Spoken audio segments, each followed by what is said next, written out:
Hello everyone, good morning. আজকে তোমাদের সাথে শেয়ার করব গতকাল রথের প্রিপারেশন কেমন ছিল সেটারই গল্প। তো সকালবেলায় তিতিরের বাবা আর মা কিছু বাহারি পাতা এনে দিয়েছিল প্রিপারেশনের জন্য, সাথে মালা, মিষ্টি আর টুকিটাকি যা লাগে সব কিছুই।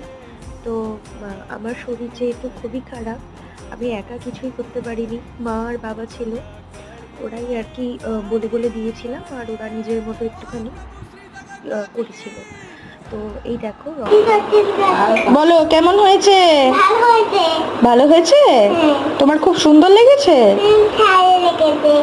তোমাকে এটা কে সাজিয়ে দিয়েছে? মুনি উনি আর কে? মুনি দাদা আর কে? দি- তিম্মা তিম্মা।